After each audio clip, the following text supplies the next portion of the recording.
Welcome or welcome back, everybody, to another exciting episode of Aaron's Opinion, the podcast for blind people, where we speak about critical issues in the blindness community and all other issues from across the universe and galaxy. We're honored to be joined this evening, this morning, or this afternoon, whenever you're watching, by Dan Kenneth, Mr. Kenneth, a great friend in the community, of course. And I understand that I've learned that you're a great friend of Rod Clemmons and all of that. Yes, I You're am. working on a lot of interesting projects, one of which, as you can tell, it's pretty obvious. I'm pretty interested in Doodie Doos and all of that. I also understand that, we'll be definitely unfolding that. I'll definitely show you some stuff that really interests me about that. But most importantly, as I've come to understand, you've had a lot of experiences throughout your life working with blind people, doing stuff in TV, music, writing albums, doing all sorts of great stuff. So how about Yeah. this? Why don't I mute my microphone and let you answer the question, who is Dan Kenneth? Go. Oh, Dan Kenneth is an artist. I've been singing since I was at the age of 5, inspired by my grandmother who has passed away years ago. Um, Brought up in a very, I don't want to say religious, but a atmosphere of faith.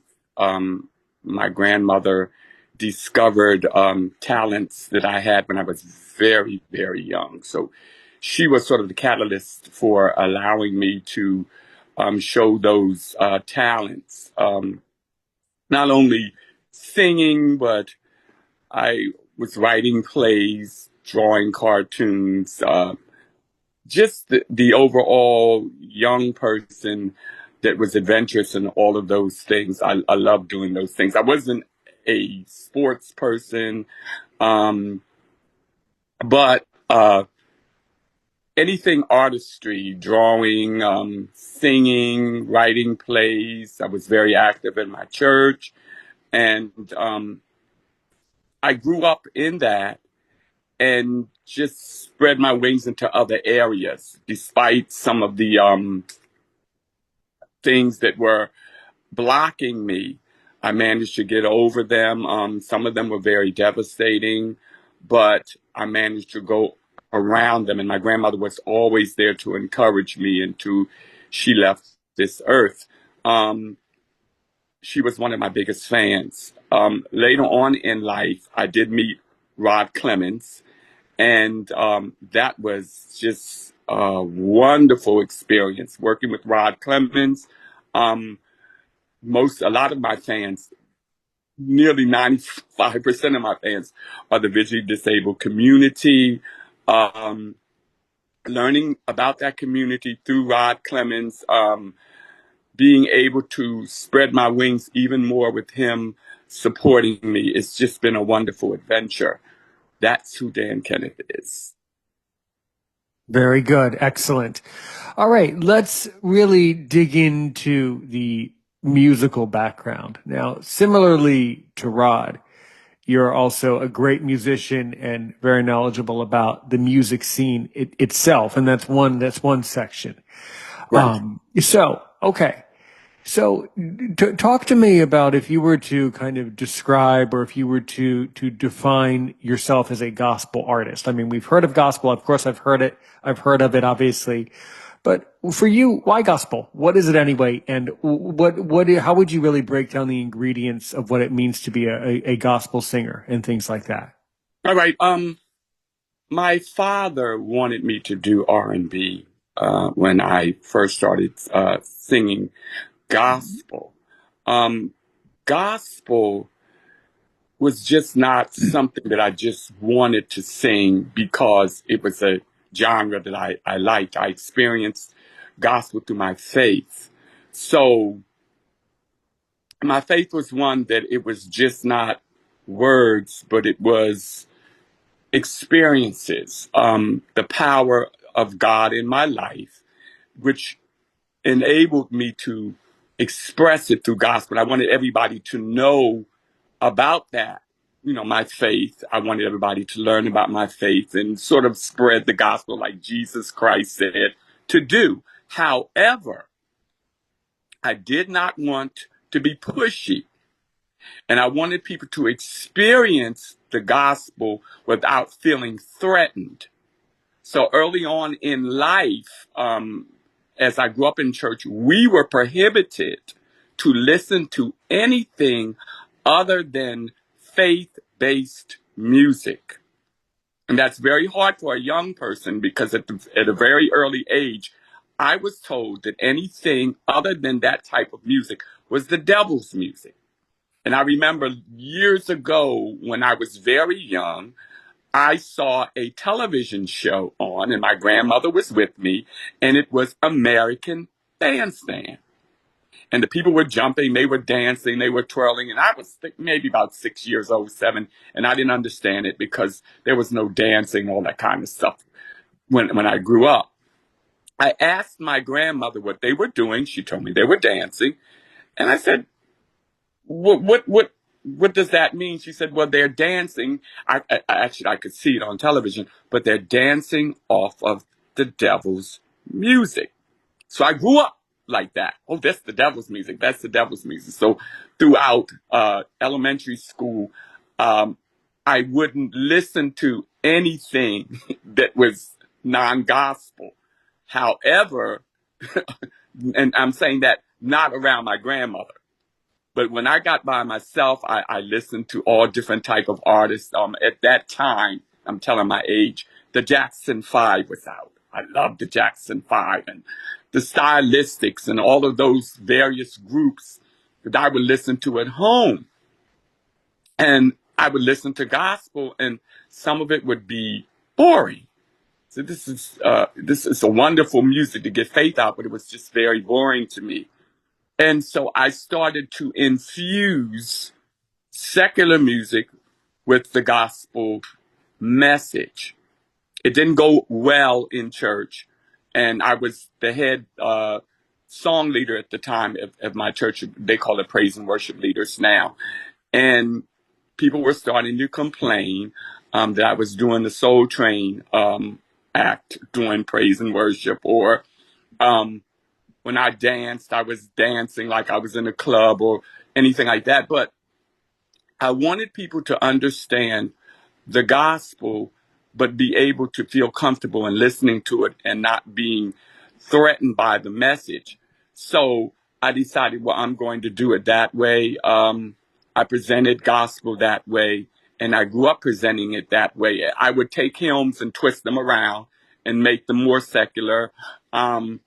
Songs I've learned in church, I would twist them around. On the choir, I would twist songs around just to make them more secular and to make them more digestible to people who normally would not listen to gospel music. Then my pastor asked for me to form a group that would go with him in revivals.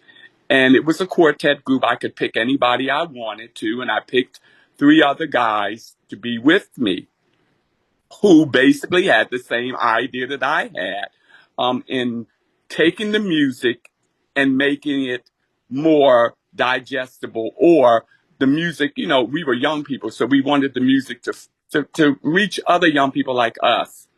And we changed the music.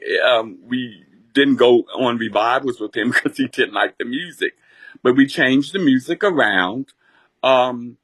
We changed our name to RFQ. And we just went on from there. And we started singing in various places, in parks and other churches and venues. And we just gained a following. I think we gained a following because of the sound.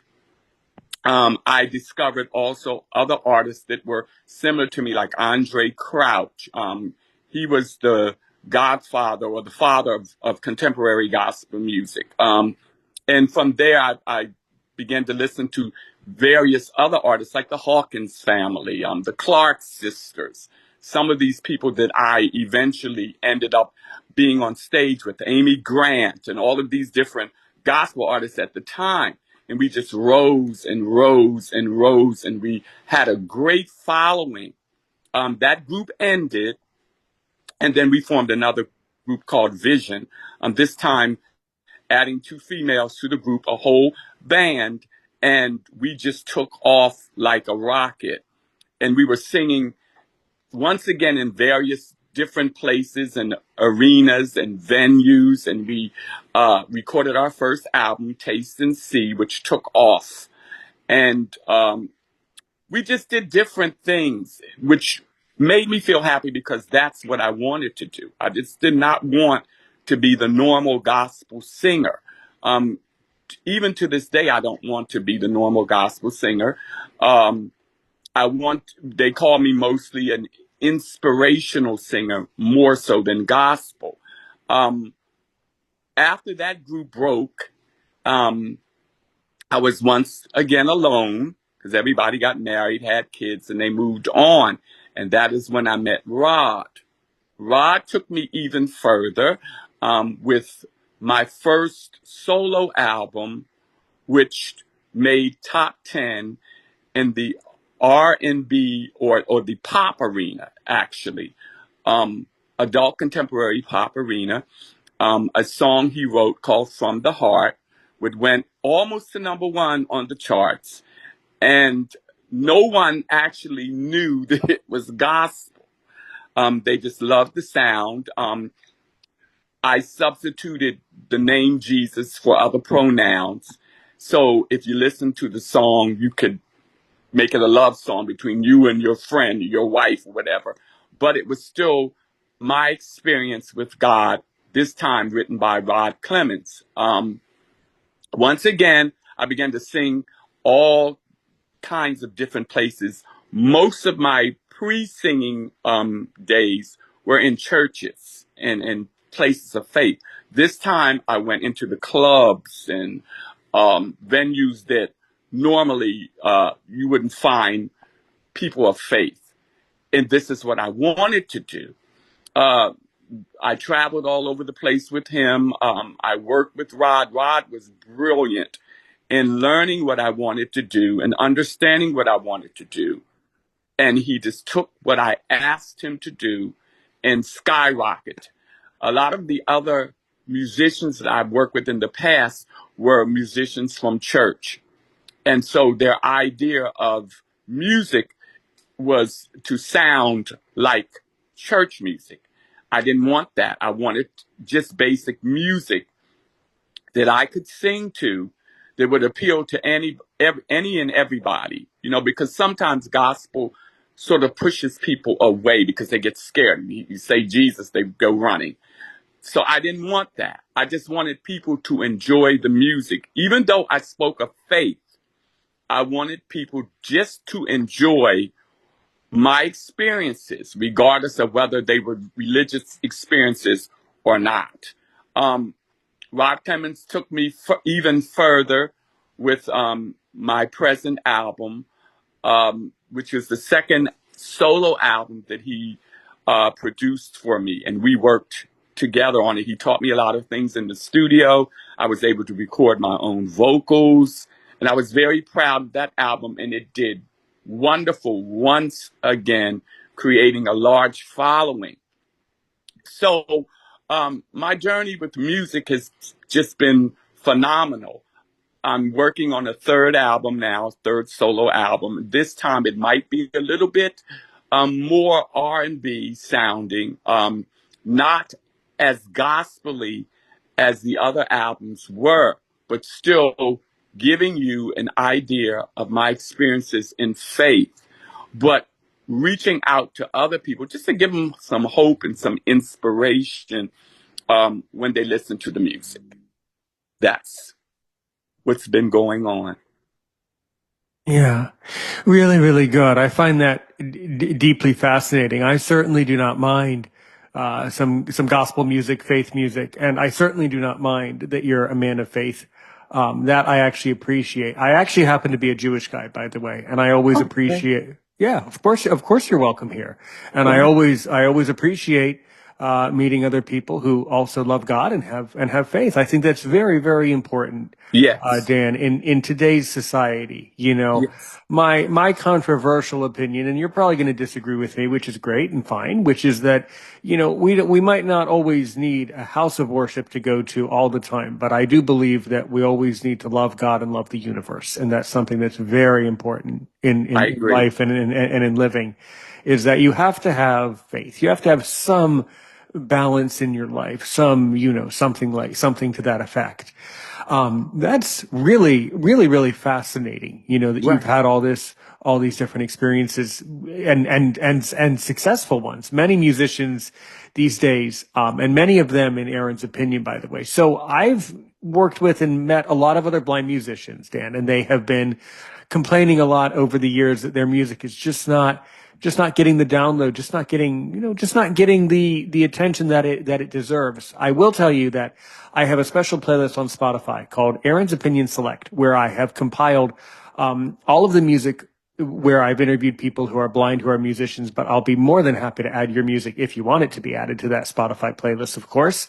I It's a would be great honored. playlist. Yes. Well, let's make it happen then. Absolutely. Yes. Make it happen. But really, one thing that I've always wanted to know, and other people have been asking me this question, they've always said, Aaron, how does actually producing albums really work? How do you really get an album professionally produced to a point where you're able to say, oh, it's in this positioning on the chart? Like, how does all that stuff work within the industry anyway? Well, let me tell you something. Sure. When I was young, you see musicians and singers, and they sort of just come on scene, and then all of a sudden they're rising up the chart. Um, they're on specific shows, and you know you're screaming and hollering, and if you are a person that is a musician or a singer, then you decide, oh, well, I can do it because, you know, it's popularity,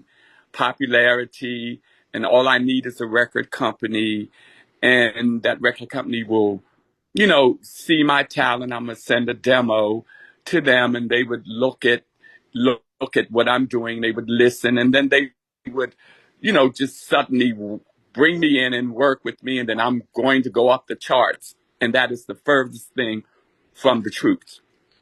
The furthest. Um, you can think that, but to be real about it, anything that you do musically costs money. It costs money.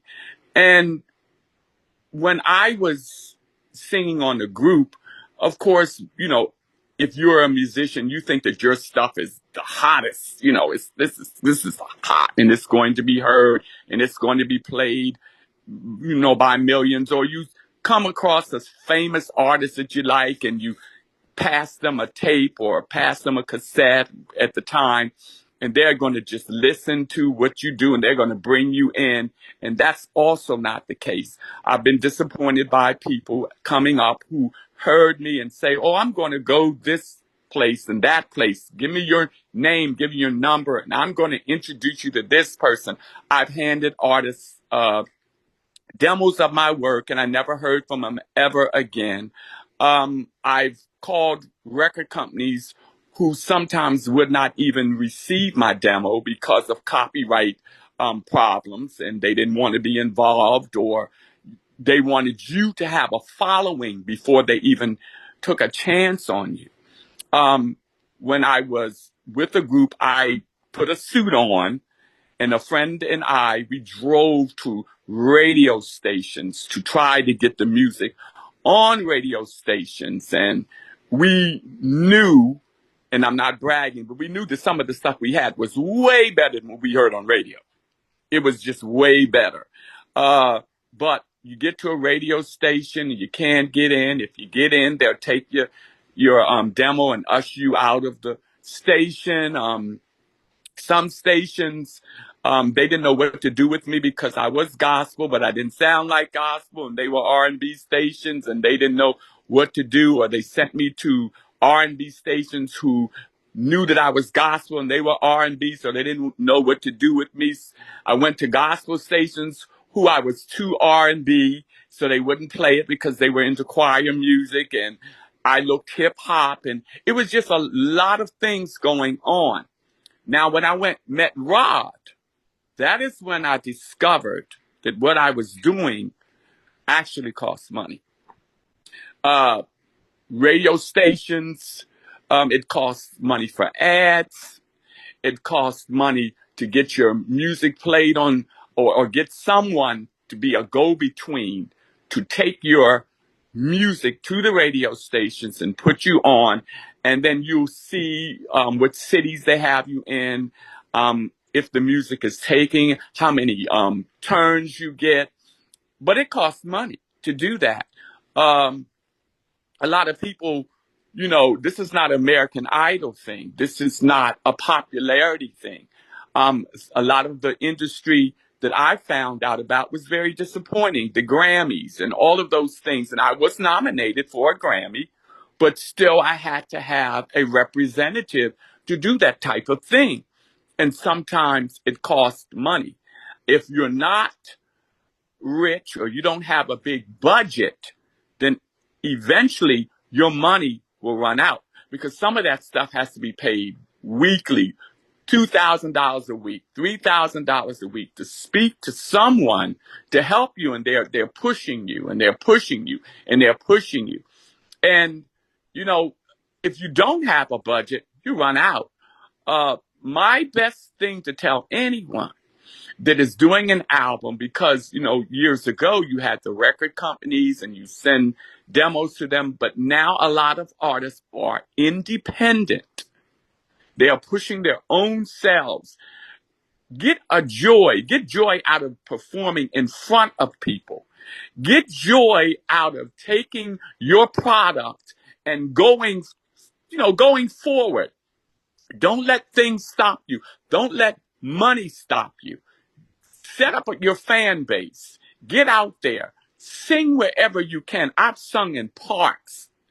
And sometimes, Aaron, I remember one time I sang to babies. I was in a bookstore singing, and nobody showed up. And it was like the first time I started adventuring out with a group. And we had our list of songs to sing. And here are these mothers coming with these babies. I had to kneel down on the floor and sing nursery rhymes.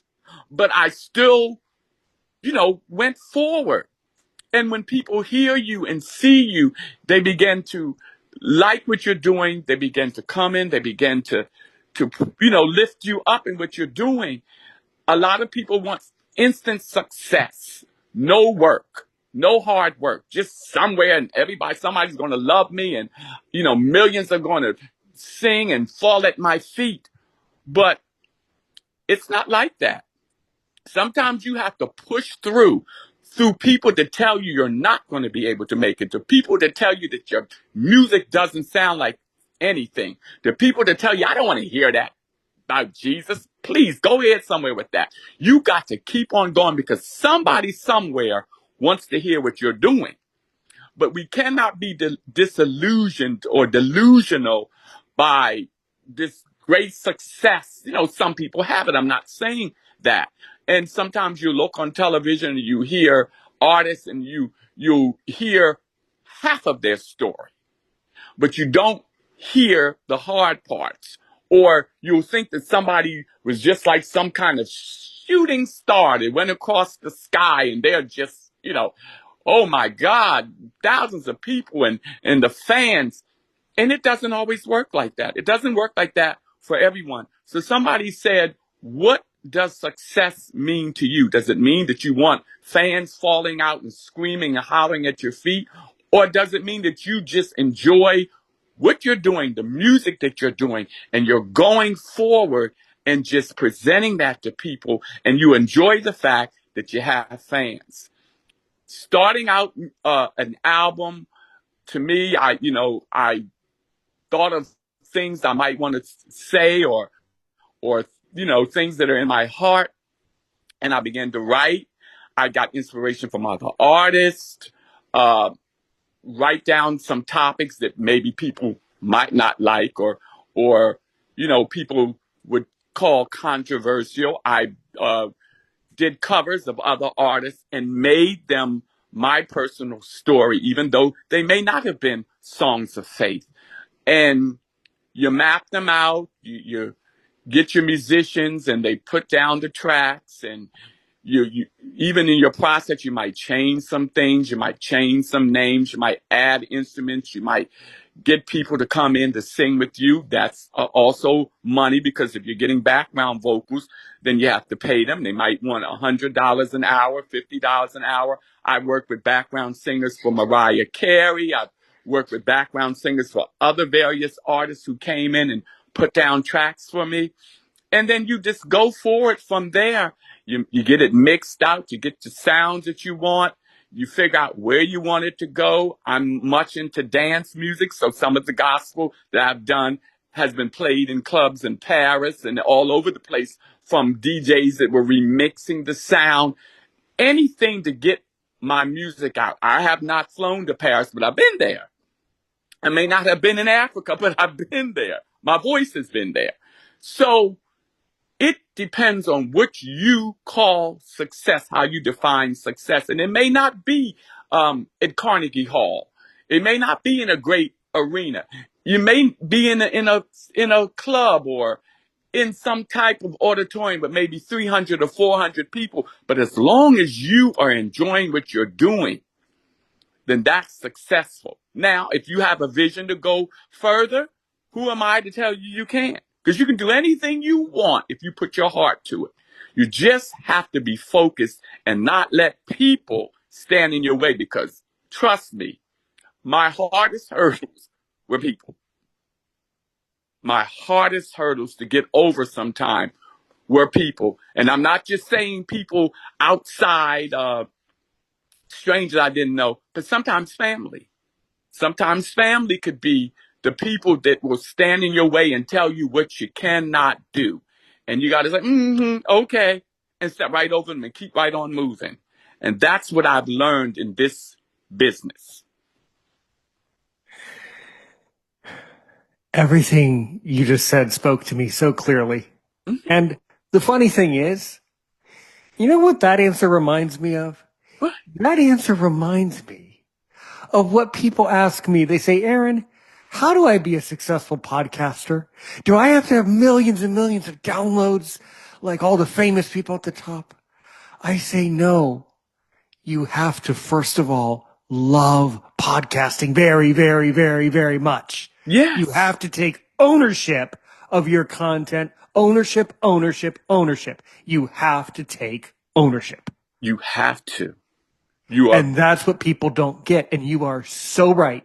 Yes. I sincerely hope that people just listened to that whole answer you gave, because I've been podcasting for 5 years, and that was one of the clearest and most direct and one of the most beautiful answers I've ever heard. Seriously, because that was the truth. You have to love it. The other thing you have to do, and you alluded to it too, is you have to be able to accept being rejected and accept not being liked and accept not getting your way. Of course. That's another huge and subtle thing that people don't get, is that you can't get your way all the time. You aren't going to win them all. You know, that's how it works. If you love what you do, I think the equation is, if you love what you do and you can handle being rejected and you accept no for an answer, then eventually you'll get a yes. Yes, you will. You are 100% correct. That's the lesson. That's the lesson there. So I guess what I would say before we kind of pivot to another section, but before I do, I guess, and I know you don't know any of these other blind musicians with the exception of Rod, but I guess if other blind musicians from Aaron's opinion came to you and they said, oh, Dan, you know, I'm really debating whether I should keep going with music, if I should be independent. You know, what's your whole, now I know what your philosophical view is, but given the landscape of the music industry now, what do you really think is the future? Being independent, or do you think that there are some people who really will be able to have record deals moving forward in the future? Just philosophically, what do you think? Well, this is what I think. When I was younger, there was loads of record companies. RCA and Motown and all of these companies that was spinning records or having all of these artists. And there were loads of them. And as time went on and as the internet came into existence, those companies began to drop. And the arrogancy of those companies went with them. They began to melt. And whereas you thought that, oh, I'm going to go to this company and I'm going to give a demo and I'm going to do this and do that, and they'll look at you and put their nose up in the air and say, you're not, that doesn't sound like anything. I remember a article on Anita Baker, and she did this song called Angel. And they told her, you can't sing. You're not a singer. You're horrible. And, she came out with that album that just blew up. And, she continued to go forward. Now, she was in a record company. But my opinion is independent. Independence because you don't have to answer to anyone. You don't have to, look out for someone stealing from you. And a lot of independent artists have made it. Now, this is a thing that Rod always says: when nobody wants you, nobody wants you. But when somebody wants you, everybody wants you. And a lot of the artists, once the record companies saw that they were selling loads and loads and loads of units, of course, they want to get in on it, and they're going to come to you and they're going to fashion you and they're going to support you. Well, that comes with a price too, because you're not going to get anything for free. Trust me. Toni Braxton was singing all over the place when she was with her record company, and doing all these tours and gowns and hotels and all of these different things. And when she came back to get her check, I don't think it was over $10, if I'm correct. And she was angry about it. Well, they recouped that money. I think that you should be able to own what you have done. You're lending yourself to your hearers. You're giving your most inner thoughts to people that you don't know. But then again, you're reaching these people because something you may say have touched them. So it sort of becomes a learning experience for them, a comforting experience for them, but you're giving those things to these people. I think you should own some of that stuff, your own selves. And even though being independent may be a little rough, we may not have the support of the big dogs, but still you can learn the industry and learn what you're doing. If by chance some record company wants to come in and they give you a deal where you say, oh, well, that's fine, that's great, and I could reach maybe a larger audience than I would if I was by myself, fine. But I'm going to tell you something, Aaron. There's a lot of ways to reach larger audiences if you would put the work in. You have the internet. You can find people that will distribute. You can find people that will pull you over here and pull you over there. You can go into different areas where people will take your money, take your music, and play here and play in this area and play in that area. And you can build yourself. You can build your muscles, but you have to work at it. You have to work at it, because if you can trust yourself, you can trust the people that are around you. You can always trust everyone with what you have. And I don't want to speak bad about record companies, but you're not going to do anything for them and keep your money. They're going to want their cut. So I would go independent, because a lot of people are doing independent things, books and all type of things, movies and things. And then, usually somewhere down the line, if it becomes very successful, somebody will come in and they'll, zero in on you and push you further. But as far as myself, years ago, I've had an opportunity. I think with Janet Jackson, I had an opportunity to work with Jimmy Jam and Terry Lewis. But at that particular time, I was making a transition from a group into a solo artist, and the group left, and I didn't know what to do. But they were very nice to me. But I'm going to tell you, I love being independent. Um, I had a record deal with a record label called Sweet Rain. It was in Philadelphia, and I drove up there to interview with them. And at the time, and understand I'm very young. So at the time when I went, they listened to my music, and I was not familiar with marketing. I was just a young person that just wanted to spread the gospel all around the world. People need to hear it. I don't care who they are. And the man listened to my cassette, Taste and See, and he said, "Ooh, your music is wonderful." Because a friend of mine and we arranged the horns, we hummed the horn players what we wanted to hear, and we arranged the vocals, and he loved the music. But this is what he said that puzzled me. He said, "But your music appeals to white people."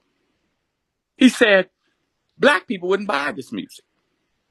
So what we're going to do is we're going to take the tracks that you did, and we're going to add church chords to them to make it marketable to the African American population that listens to gospel music.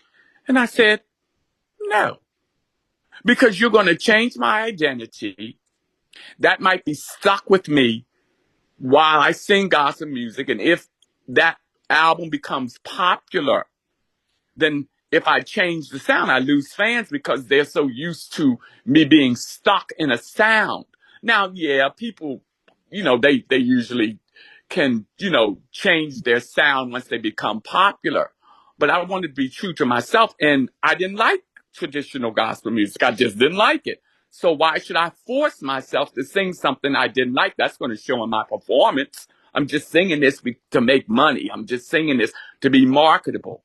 But I learned about marketing from that statement. And even though I turned it down, that was another key in what I needed to know. So my opinion, this is my opinion, independence, if you're independent, I think it's the way to go. That's just me, because you learn so much. You're working from the bottom and you're coming up to the top instead of a record company shooting you up, and then you're not satisfied with it. And then once again, there's so much stuff now on the internet that, why not? People become internet sensations just by saying silly stuff. And the next minute, thousands and millions of people are listening to them saying silly stuff all the time.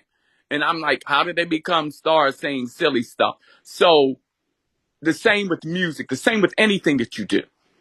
You can become what you want to become if you work hard enough for it and not depend on someone to just pull you up the ladder, because that doesn't actually mean success for everybody all the time.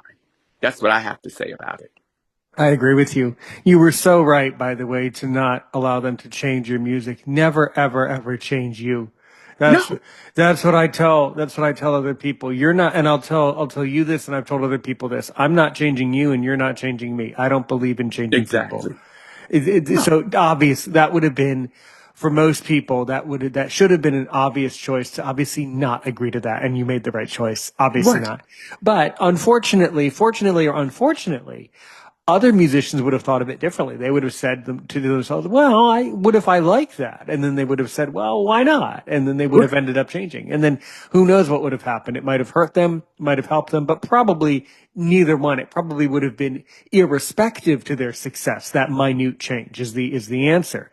That only Yes. changing one little thing would probably neither truly hurt you or truly hinder you, But Right. the principle is what matters. Don't ever, ever, ever allow somebody Don't to ever change you. change. Never That's change you. exactly right. That's Never how I change. feel. I feel the exact same way about podcasting too. Everybody comes to me and they say, "Oh, Aaron, you don't edit. You don't do this right. You don't do this wrong. You don't do this up, left, right, or down." I say, "Well, that's your opinion, and I have my Yeah, opinion, and that's why it's Aaron's opinion." that's right. So that's Exactly. why it's me. It's because there's only one me. There's only one you, and that's the really important thing. You've also You're focused the a one lot. behind the mic. Yeah.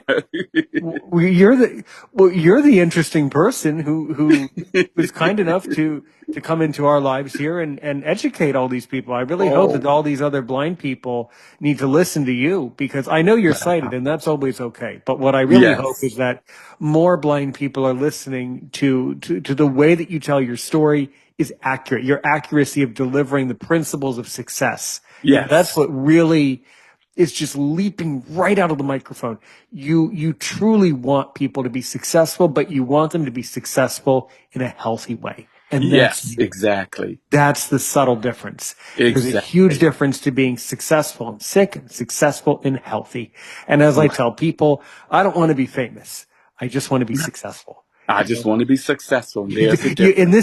this day and age, you don't want to be famous for anything, No. even if it's a good thing. You don't want people to know. You want to be left alone. Right. So yeah, so that's a very strange and very deeply humbling and fascinating point. You've also, excuse me, you've also gotten into this. So I guess it's time for us to start humming along. Rod was saying, let me paint it for you here. Rod was saying that you apparently get kind of restless and bored when you're in your car, and sometimes you call blind people named Rod, and you pick up the phone and start going doo doo doo doo doo. Doo. He's So right. so Rod calls me a little boy, man. Um, I've always been like that. Let me tell you some of the secrets I've done there. When I was a little tell me boy, some secrets. when I was a little boy, I would get a cookie. I would sit that cookie up and I would say, "Don't eat me, don't eat me." And I would say, "I'm going to eat you." And the cookie would say, "Don't eat me, don't eat me." And I would bite it. Stuff like that. Or I would throw dolls out the window. Don't throw me out the window. Don't throw me out the window. I would push them out the window. Um, my mom has got on me for burying my sister's dolls in the backyard. Um, I have GI Joes that were old GI Joes I have buried in my mother in the house she still lives in. They're in the backyard somewhere. I buried them. They fought in battles and they died. And so the expensive GI Joes that my parents bought me, they died. So I need a funeral. So I buried in the backyard. Um, I get bees to fight by my mom had these flowers in her yard and bees would come and I guess get the pollen out. So I put a jar up. One bee would fly in it. I get another bee and I watch them fight. All kind of stuff that I would do when I was a child. Um, some of that stuff leaked into adulthood. So I would call Rod up early in the morning and sing crazy songs to him. Any little tune, any crazy thing. If he didn't pick up, I would just leave it on his answer machine. And he would call me back later on and say, "Boy, what's wrong with you?" And even now I do little crazy things with Rod, or I say little crazy things or make up words. And I guess that leads to the cartoon, which is the Doodie Doos. That came from me making up little words and titles. And so I birthed this cartoon called the Doodie Doos. So So, what's it about? What can you tell us about well, Doodie Doos? the Doodie Doos. Yeah. The cartoon really describes the inner part of me and some of the struggles I had. Some of them were very hurtful. Um, Starting with my faith. And let me tell you something once again. If you're going to believe in something, you have to focus on what you believe in. Because human beings, I used to say sometimes And some of them could be the worst things that God ever made. And some of them could be very kind. And just because you're in church or in a place of faith does not mean that everybody there feels the same way. I was very hurt when I was young because there was a woman that I adored. I would come and hear her sing in church. And I would say, oh, if when I get older, I want to sing just like her. And the people just loved her singing, just loved it. And I just would cry to listen to this woman sing. And so my mom asked me to go to the supermarket one day to get a loaf of bread. And the woman didn't live too far from my home. So I walked. I was a very young child. And I walked. And when I came in, this woman was in the store. And her daughter was sitting in the cart, the shopping cart. And her daughter was younger than I was. I think I might have been about 7 or 8. And the little girl pointed to me and said, "There he goes, Mommy. There goes the little boy you call a sissy." And my world shattered. I began to look in the mirror. Why did she say I'm a sissy? I began to try to change myself. Was there something I was doing that was wrong?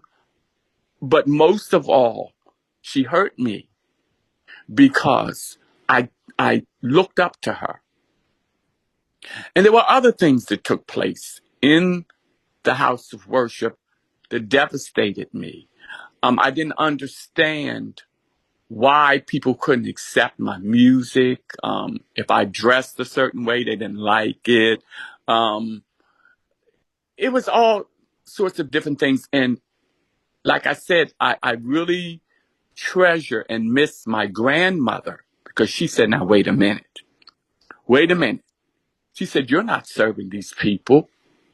You're serving God. Keep your eyes on Him. Stop watching these people, because if you watch these people, you're not going to get anywhere." And I liken it to when I went out for cross country track. And when that guy shot the gun, I ran like a bat out of hell. I just ran, not knowing that in cross country, you're supposed to pace yourself. Pace yourself. And after a while, all the other guys started passing me because they didn't start out really fast. But you know what? I had to make it to the finish line. I might not have made it first, might not have made it second or third, but I had to make it across that finish line. And the guys that ran before me on the varsity team, I think that's what it's called, they came out and they knew the pathway I had to run through the woods and stuff. They would line up on that pathway and they would get these sticks. "Don't you stop running. You better not stop." And I was huffing it. "If you stop, I'm going to club you upside your head with this stick. This way, that way, turn this way, turn that way." So a scripture came to my mind and I did finish the race. It said the race isn't given to the swift. It's not even given to the strong, but it's given to him that endures till the end. And so with all of those things, I put into this cartoon of some of the dysfunctions that a family, the Doodie Doos, would have. Some of the pain, some of the children that they had. I have a child there who is mixed, but I don't have a mix. One side of his face is white, the other side is black. I have a child who doesn't talk. He grunts, but his grandmother understands everything that he says. And those are all little parts of me to show people that are watching how they treat others, and that we could do better by looking at ourselves and seeing that, is this me? Is this how I treat other people? I need to change that.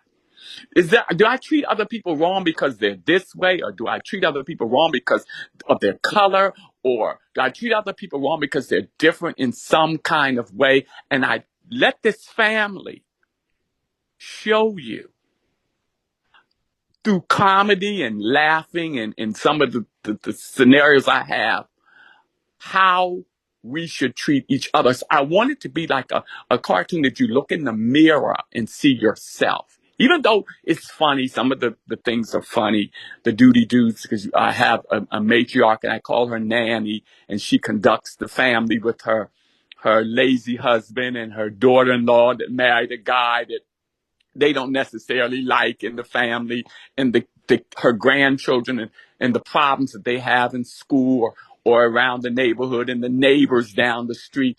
All of that is compiled because when you're hurt and when people hurt you, you can either sit in the hurt or you can learn from the hurt, get up, dust yourself off, and keep it moving. Stay focused. When you run that race, stay focused. Do not worry about what's around you. Don't try to go too fast, but pace yourself. Pace yourself. Pace. If you fall, get back up and keep it moving.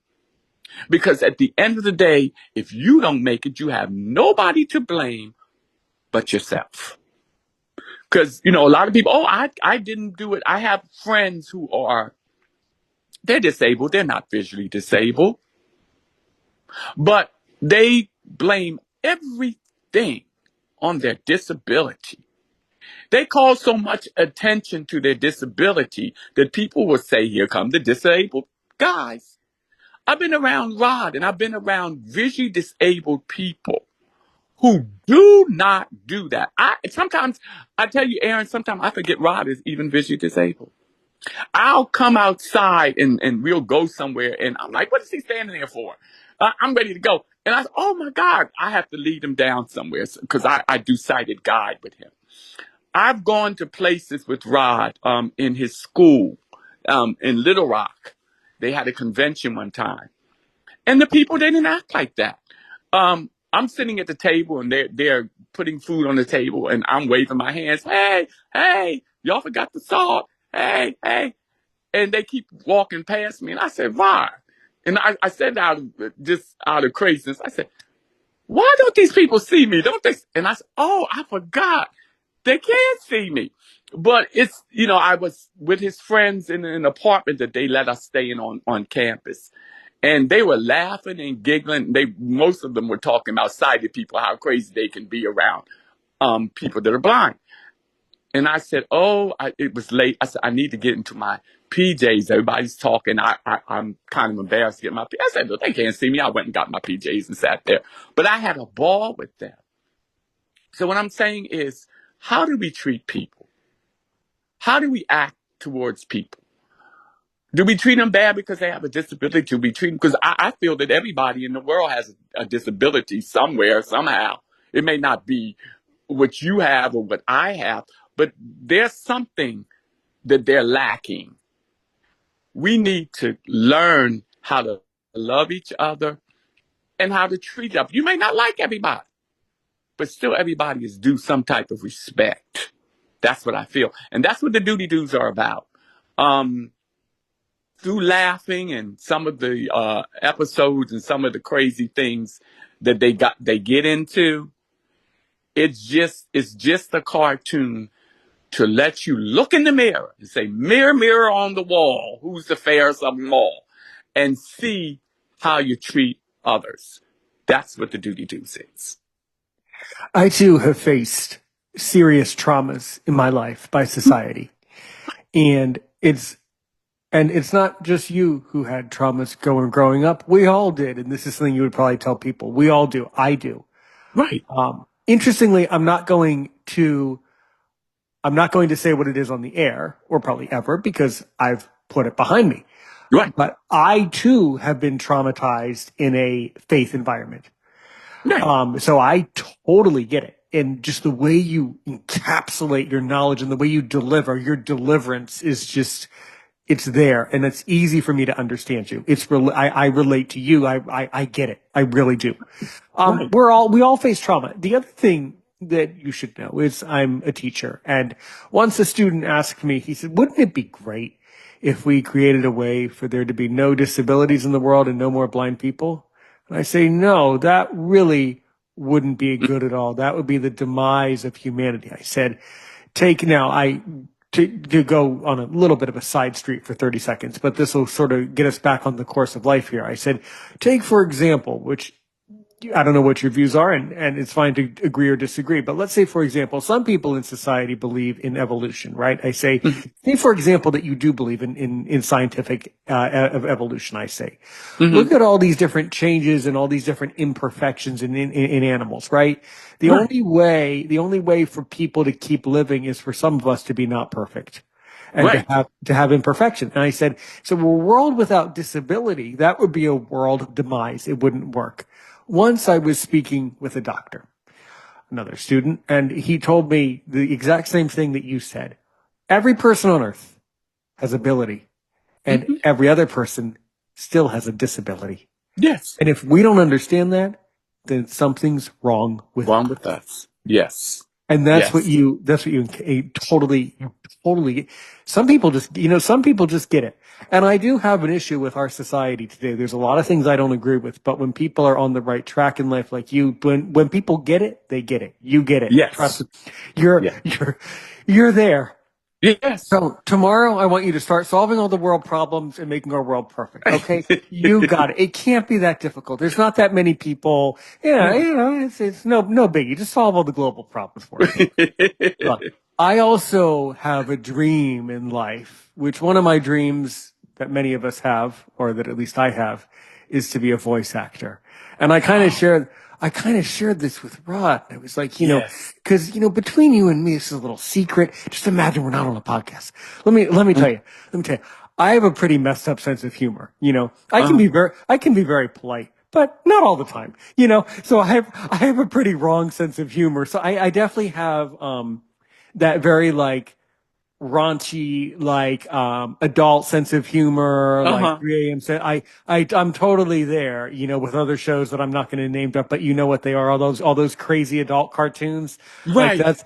that's totally me. And just putting it out there, hey man, what if, what if I wanted to create, I don't know, use my imagination that God gave me an imagination. What if I created some sort of, I don't know, podcast character who's a doody doo? What about that? How do you feel about maybe letting me try some lines sometime, or Oh, seeing what I we would could be, do to use my beautiful voice, I to, would be honored.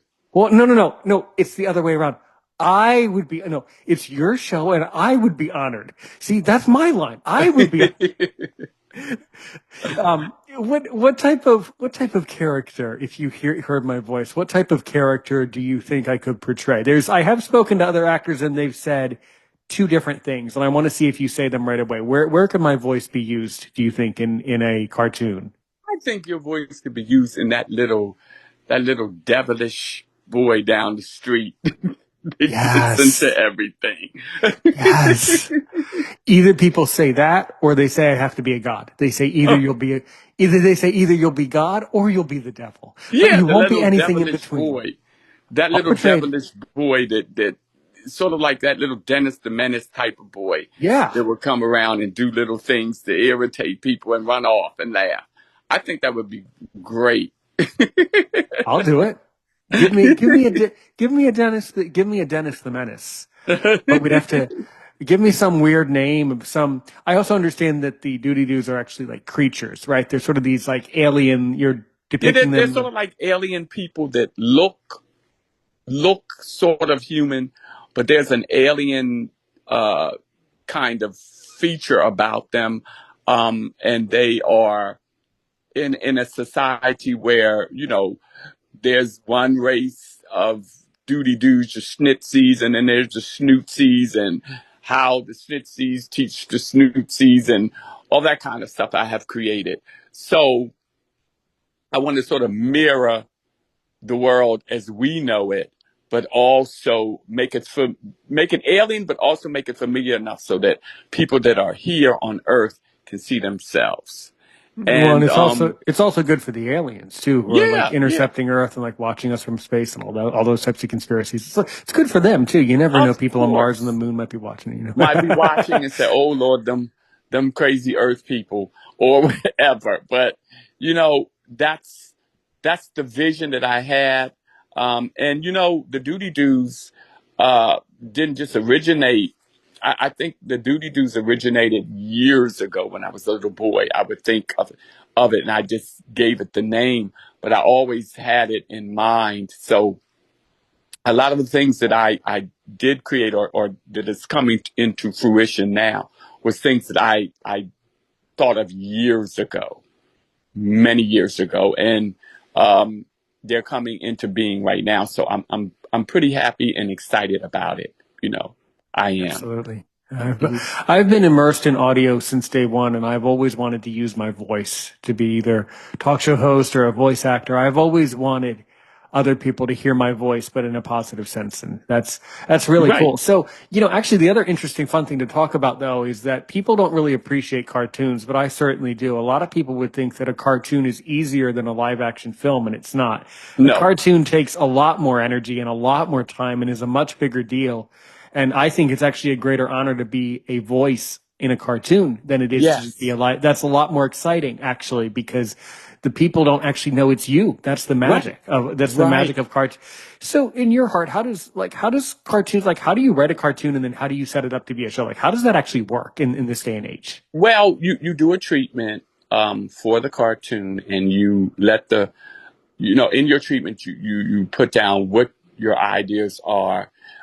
In this case, I wrote about the characters individually, and the whole idea came into being about what the subject matter was about, what I wanted the cartoon to say or do, and then you present it to um, a person that has done work on cartoons before. I think we spoke to someone that may have done work on The Simpsons or Family Guy or one of those cartoons. And then they decide, well, what type of audience do you want this cartoon to be in front of age-wise? Is it an adult cartoon? Is it a child's cartoon? And this cartoon does have adult subject matters. It's not like Mighty Mouse or Pixie and Dixie or Donald Duck or all of those kind of cartoons. Um, and then once that is settled, then you go into production and you go into a pilot, and that pilot usually introduces the characters. You get your voiceover actors, you do animation so that you would know what the characters look like. I drew some of the characters myself. Now, I'm not saying that they would be used, but I have an idea of what I wanted them to look like. Um, that's another part of me. When I was in fourth grade, I got this little, I guess, an invite. I call it a little scholarship kind of thing to the Delaware Arts Center. And we went there and we made arts and crafts, and I drew pictures. I had a friend, Aaron, that was Jewish. I spent the night over his house all of the time. His father was a lawyer. His name was David Finger. And I don't know if you might be too young to remember this, but there was a show on television that came out, and through the show, David and I became very good friends. It was called Dark Shadows.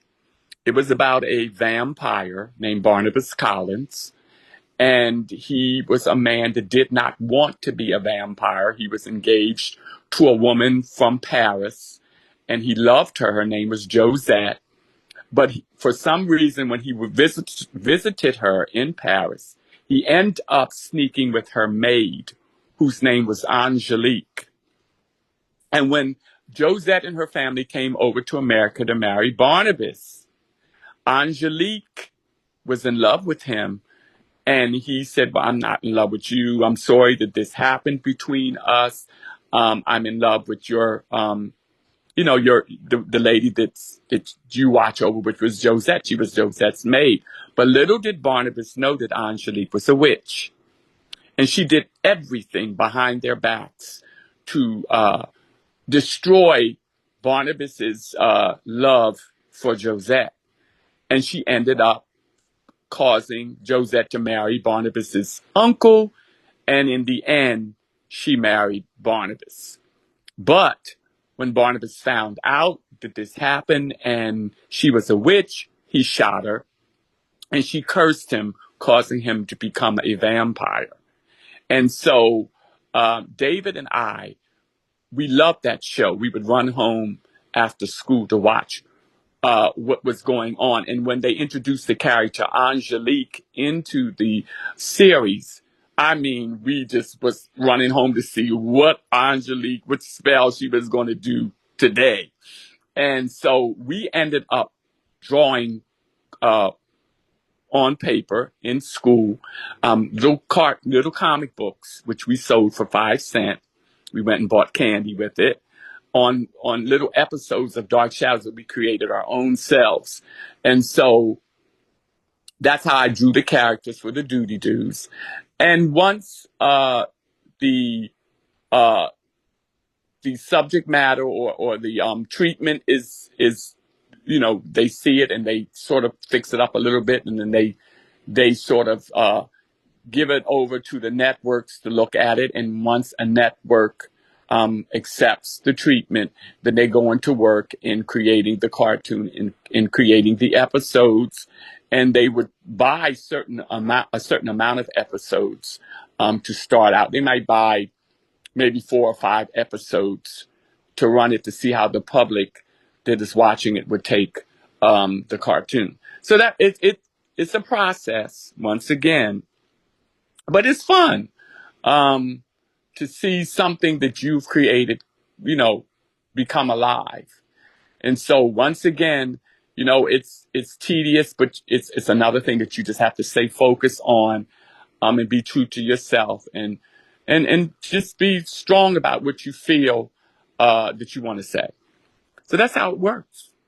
Sounds great. Sounds absolutely great. Mm-hmm. Yeah, that is very, very, very interesting. It's interesting how they use the word treatment. Mm-hmm. That is kind of almost like a gag. That's kind of quirky. That's kind of cool that they call it that, kind of like a sample, like a treat. Like, Yes. yeah, that's really, really fascinating. Yeah. Yeah, it's a treatment. And I think it's with any program that would come on television, because I know Rod has some other ideas that he's doing, and he had to present a treatment. Mm-hmm. And sometimes they decide whether this would be a movie or would it be a television series. What line would it fit better in? And then they go from there. Mm-hmm. I see Doodie Doos being more like a late night comedy, like a late night sketch type of thing, like a late night Yes. show, episodic show, but not. I was telling Rod the same thing, where if you look at a show, there's a lot of things that you can do with it. Take Rod's film that he's coming out with later this year. I was saying, you want to produce a documentary. I say, well, you could also create a podcast episode about it. You could also create a podcast around that show. Yes. You could also create books about it. You could also create blog posts about it.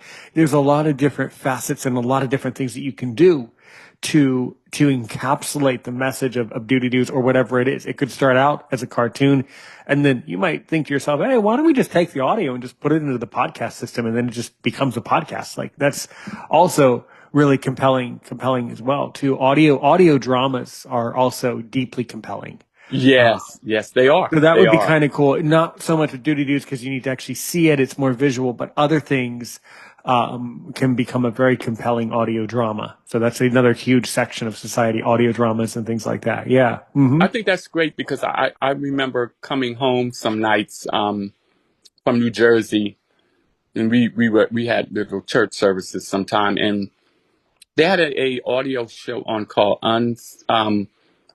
I can't remember the name. I had it on the tip of my tongue. Unshackled. And it was a show about faith, but, people going through different things, maybe drugs or alcohol or something happened to them. And they had actors on that were acting the part. You couldn't see it, but you could hear it. And they had this quirky organ playing like the old soap operas back in the 60s. But it was good. I really enjoyed it. I would listen, ooh, what's going to be on Unshackled? And it was various things. Now, some of the things were based on actual events, but they were acted out. And I think it was a very good way of getting a story out. Yes. Right. Absolutely. Absolutely. Hmm. So, yeah, the other thing too that I want to bring to your attention that it just popped into my head. I didn't expect myself to. I didn't know myself would ask this, but myself is asking it. Hmm. So with Doodie Doos, just taking that idea, what part of the world are these creatures from? Reason I ask is I know a lot of voice actors who are all volunteer. It's a bit of a long story, but I know people from like different countries who speak different languages, different accents, different life Hmm. experience. What do you think about that? How are you going to convey the message of what you explained about all your traumas and everything you want people to look into the mirror? How are you going to Hmm. convey that with other countries and make sure that the whole world tries to get a shot at seeing it? Well, you know what? I can bring other people, other cultures, and other situations into the Doodie Doos in the household. And I've already done some risque uh, things that that I don't think the church would be very happy about. But hey, I'm not doing it for them. Um, Other countries, other things, people's ideas of wars, people's ideas of sexual identity, people's ideas of different types of culture, and you will find yourself in there some kind of way. And as as the story grows, or as the uh, cartoon grows, I'm thinking about bringing other situations in. I was even thinking about bringing in people. I don't know how that would work. I would have to find out. But bringing, like, say for instance, okay, I want Aaron to be on my show, so I'll have a little cartoon that looks like Aaron to bring him on. Things like that you could relate to, or singers, or other people that are well known. I might not use the exact names, but something similar to that, to sort of not let anybody be left out. Um, it's a work in process, but as cartoons go on, different characters are included, or introduced, or like, excuse me, but I have a family that's moving in next to the Doodie Doos called the Jackasses. Okay, so they're there. Loving it. I already So pushed subscribe. I love it. If we can have a character who's a jackass, yeah, that's gonna Mr. be and Miss, perfect. yeah, Mr. and Miss Jackass, and so all of those characters come in, and you know they're representing something. So I believe that you will find yourself, and I don't want to alienate anyone. The concerns of everything. Some of the concerns might be a little controversial, but still you would see other people's views, because there's so many views now. And I'm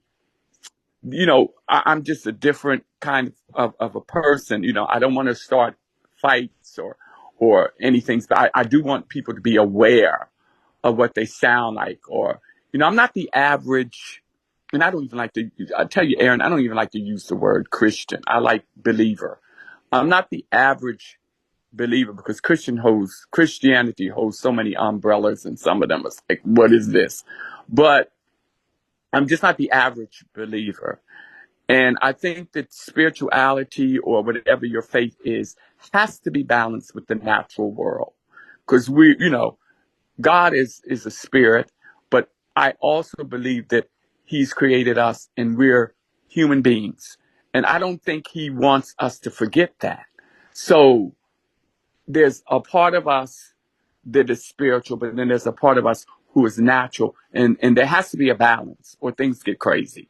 And so I want everyone to, uh, no one to be left out. So there are things that I'm doing or thinking of that will be added as the cartoon gets bigger, and more characters come in, to be added to that cartoon, so that everybody can see a little bit of themselves, whether they are in Germany, or in Africa or in Spain or in France, something there, something of the culture, they would be able to see themselves. Absolutely go for it. Go for Mm-hmm. it. Mm-hmm. Boy, oh boy, that's gonna be great. Yes. That's gonna be amazing. And I'm a pretty unconventional. I'm a pretty controversial person. And my theory before we start to slow down the momentum and walk towards the end of the episode, I will say that I was concerned, and it's a point that we can learn from, a point that I wasn't anticipating on mentioning. Mm-hmm. But after the election, whatever your views are, to which I'm not going to ask, to which I don't Mm-hmm. care what your views are, Right. but I did see that many people within the disability space or blindness space, or many people were voicing their opinions. And Mm-hmm. some of them were saying things that I didn't agree with. And one thing that I told myself is, number one, I would never want to say these things on social media today because I don't know if I would say them 4 years from now, which is a very subtle point. The Right. other point is a lot of people were asking me. In fact, I had my Canada office of Aaron's opinion, some Canadian podcasters that I know over the border. They were saying, "But Aaron, you voted for so and so. Why won't you come to our show and talk to us about it?" I say, "That's fine that I voted for so and so, but I'm still not Mm-hmm. telling you about it because I'm not willing to divide people." Right. That's the difference between being controversial and just being destructive. Destructive Right. people divide. Controversial people accept that you might not agree with me, but we're still going to unite the nation and unite the world under and around the idea that it's okay to be a little bit controversial from time to Right. time, as long as Right. we have an understanding that we're all just making fun of ourselves. That's the Right. subtlety and that's the difference. But no, will I ever divide? Will I ever be divisive? Never. No. So that's the difference. As long as you're not divisive and as Right. long as you're controversial, then go for it. And Then go for it. that's how it works. But people don't understand the difference. No, they don't. It's very hard to but I understand that because Right. it's a very subtle thing of, well, this statement was divisive. Well, no, it was just controversial. No, you know what I think? I think you just didn't agree with it. And you're Right. labeling the statement as, hey, this one over here, divisive, controversial. Don't agree with it. Don't agree. Just don't agree with it. Right. But don't divide your own universe, and definitely don't say stuff that you'll regret 4 years later. Please don't do that. No. That's my No. that's my soapbox. I'm sure you have a lot of questions for this Aaron Richmond character, this Aaron's opinion guy. So, I can really handle it all. Actually, Right. I don't know. But if you can really ask me some questions to really get under my skin to see if I'm worth my salt as a podcaster, what do you, Dan, what do you really want to know about me? I really want to get to know you. What do you really want to know about me? Well, I want to know,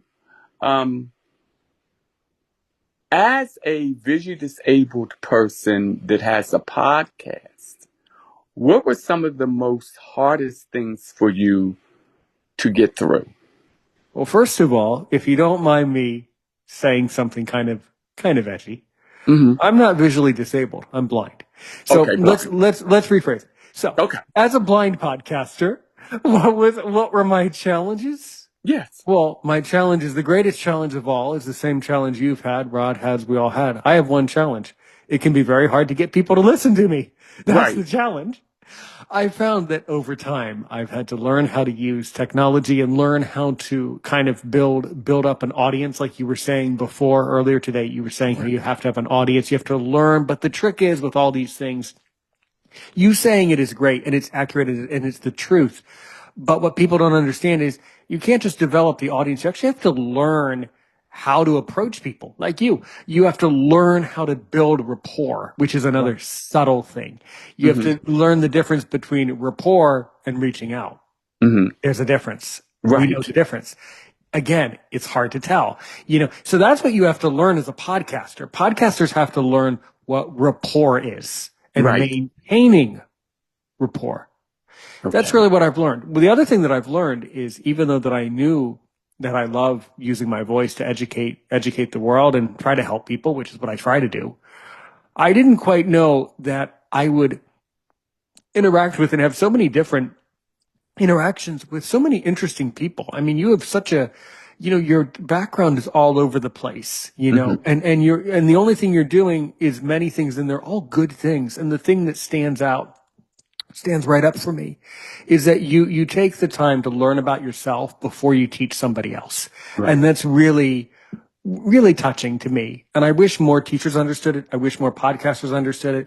I certainly wish that people listen to this episode, because you are, if nothing else, you are a wealth. You're like a stream of knowledge that's Wow. positive and impactful. You're just a stream of pleasant, happy, strong knowledge that I wish Mhm. more people would eat and totally digest. Right. So that's what I think you learn, and that's what podcasters have to do.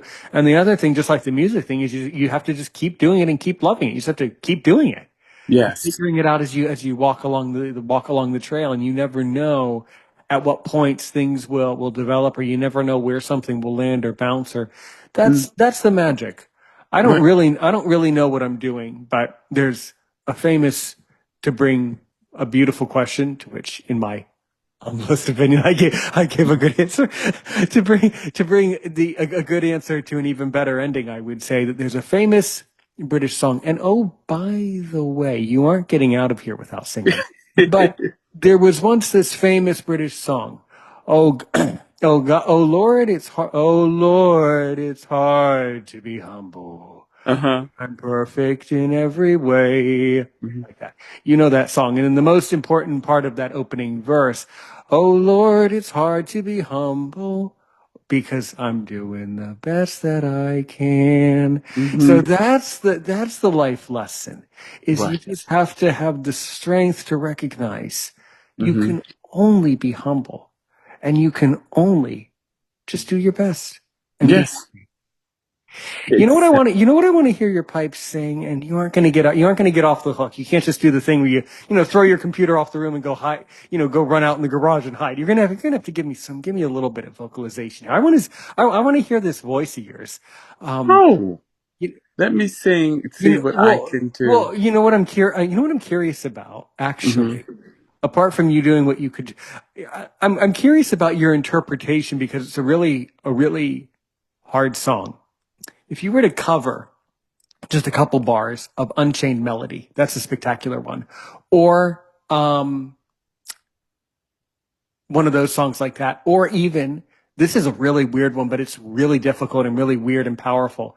The Battle Hymn of the Republic, that really powerful opening verse. I Um, kind of want to hear. I want to hear how you interpret some really the hard battle, music. I haven't heard the Battle Hymn of the Republic. How does it start? I have to remember Okay, how it starts. I actually forget the lyrics. It's weird. The lyrics are not what you think. It's actually a religious song that was written during the Hmm. Civil War. But the mm-hmm, mm-hmm, mm-hmm, mm-hmm, Oh, mm-hmm, mm-hmm, oh, my mm-hmm. eyes have seen the glory. Voila. Uh-huh. My eyes have seen the glory of the coming of the Lord. He has trampled down the vintage where the grapes of wrath are stored. He has loosed his faithful lightning of his terrible swift sword. His truth is marching on. Glory, glory, hallelujah. Glory, glory, hallelujah. Glory, glory, hallelujah. His truth is marching on. Wow. That was cool. That's that's a really good song to use, because it's a really weird song, and it's actually a hard song. It's a very technical song, Hmm. and then the lyrics get all weird and complicated. That's a weird one, and that was both really what I expected. Really, really strong, and really artistic and beautiful, and also gentle and strong. Dude, that was Thank you. cool. That was cool. So today, when you sing, what's your favorite piece of music to sing now? Just Um, you know, just for yourself. I love some of the Andre Crouch songs. There's a song that he wrote called The Sweet Love of Jesus. There's another song that he wrote called Quiet Times. And there are older songs that when he first came out that I really loved. I think that the song The Sweet Love of Jesus is everything you do and everything you say. Let the sweet love of Jesus shine through you. Every time you kneel and every time you pray, let his love shine through. The Father wants us to. You may speak with tongues of men and of angels and have the gift of prophecy. But without love, that don't mean a thing. And I like that song Yeah. because it sort of says, you can do all these wonderful things. You can be great. You can speak with tongues of men and of angels. And it comes from a book in the Bible. I think it's 2 Corinthians. Though I speak with the tongues of men and of angels and have not charity, I am become like sounding brass and tinkling cymbal. I just make a noise. So you have faith, hope, and charity. And the greater of all of these is charity, because love answers all things. And so I love that verse and I love the song because people, they can build great castles and they can stand up and give great speeches, and they could buy you clothes and feed you. But if they don't have love, they've done nothing. And so I think that really touches me. It's not a hard lesson to learn. I think that's what people lack is love, because with love comes understanding of each other. You know, you were speaking of not wanting to divide people. If you don't agree with something, you don't agree with something. But even if I don't agree with you and you have a different opinion, if I love you, that shouldn't change. And I've had friends this election that if they don't agree with this, they don't agree with that, they don't want to talk to you anymore. I don't understand that, because you have a choice to either accept something or reject it. That's your right. That's your right, but it shouldn't stop you from loving that person. And so those are the songs that I really love. Andre Crouch wrote a lot of great songs, but a lot of his older songs, you know, I sing from time to time. I remember them and I sing them or hum them, especially in the bathtub. So, you know, I'm taking showers and stuff. But All right. Yeah. that's what I like. Yes. Yeah.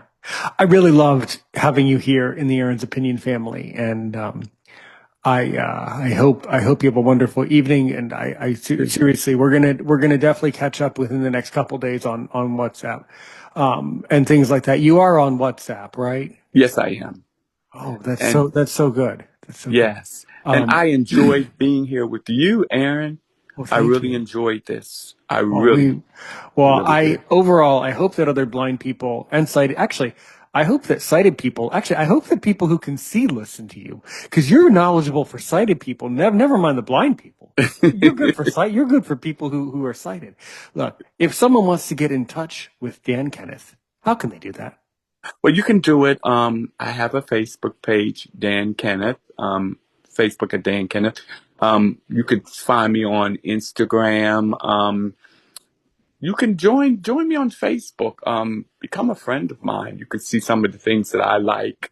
Some of the things that I do. Everything that I like is not based on faith, but it's Sure. just things I just like. You know, I love animals. I love pets. I love music. I love the opinions of others. I am opinionated. I guess everybody is. I'm glad you are. Yeah, and you know, it's healthy to be opinionated. It's healthy to debate sometime. You don't have to hate somebody to debate, but it makes you think. And so I'm on Facebook. Hopefully, before the year is out, I will be doing a couple more concerts. I like to do personal concerts where people come together. It don't have to be a great big crowd to enjoy each other's company. I like to have fun. If you come to my concert, you're not going to sit up in a evangelistic meeting. I love dancing. I love singing. I love performing. I love acting out what I'm singing. So come on and join me on Facebook. I think I would be delighted to have, to be interacting with people that way. Well, we certainly will. Rod sent me your information. He came up with a paragraph about you with hopefully all the correct links. I guess we'll find out which one. Yes, I'm guessing that was correct, right? And my music is there. I think it's Here Now, HER. Yeah, that sounds right. I did read the email. Yeah, you'll find all of the links in that one app, Here Now, and all of the music. You'll find my past albums, and you'll find the present albums. You can even go to YouTube and listen to the albums, some of the remixes that were dance remixes and things like that. You would enjoy. Well, I just need to find it on Spotify. We can connect later about that, but I just need all of your stuff from Spotify, all these albums so they can be plugged into this playlist that I've created. But yes, absolutely. You'll find everything on Spotify. You will. Yes. Okay, good. Well, we'll talk about that later. If I can't find it, I'll certainly let you know. But please. Until then, Dan, absolutely have a wonderful, wonderful evening. You are forever part of the Aaron's Opinion family. Don't forget it. I am so fascinated by you, and I can't wait to keep learning from you and keep working with you in the future. So you are so welcome in the podcast space, man. Have a wonderful evening, and we'll talk soon. All right. Okay. Talk to you soon. As we say, help one person today, help 1 million people tomorrow.